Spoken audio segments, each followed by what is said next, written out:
মাছ সেদিন নদীতে পইলে বুঝতে পারলা 7 কেজি 8 কেজি আর মাছ ওইখানটাতে ওই দোয়াশোটা সেই স্টিমার নিয়ে এসেছে। হ্যাঁ আমাদের গ্রামে সেই উলকুন্ডাতে ওরাই ধরলো, ফাঁসি জাল টানা ছিল সেই নৌকাতে সেই গুড়ে সেই আগ ই করে না ওই অথে করে দোয়াইলো বেচারি খেয়ায় এরকম 2-3 দিন পানি কিন্তু 2 দিন পেলে ওইখানে প্রচুর মাছ জড়ো হয়েছে গো।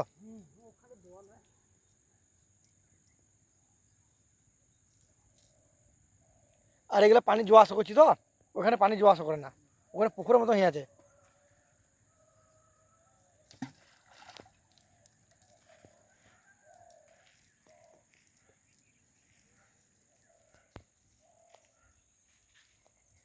ফেলো ভগবানের নাম করে ফেলো। লদিতে ভাগ্য কপাল যদি খুব জোর থাকে তাহলে মাছ পাবা। জালটা তো সুন্দর ফেলতে পারলে না।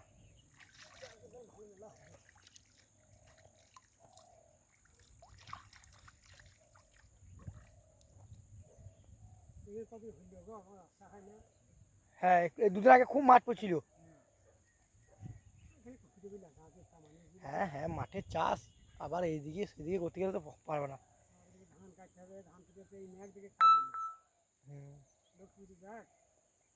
লক্ষ্মী পুজোতে তো পানি হওয়ার চান্স থাকে তাইলে।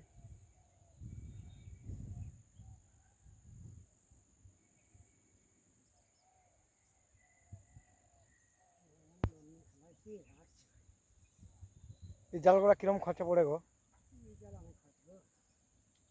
এই যদি ফ্লিপকার্টে অর্ডার করে সে পয়সা সেরকম দাম কিরকম নেবে? ফ্লিপকার্টে তো দাম বেশি বলছে তাহলে কিন্তু জালটা কিরকম কোয়ালিটি হবে?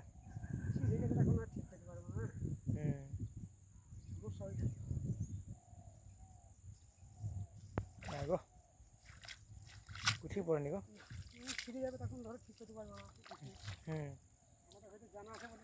তোমরা করে বলে একটা পরে নিস খরচা টরচা।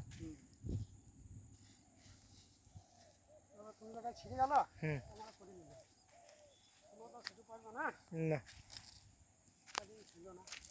একটাও আসেনি গো, 2-4টেও আসা দরকার ছিল, একটাও আসে তরকারিটা হয়।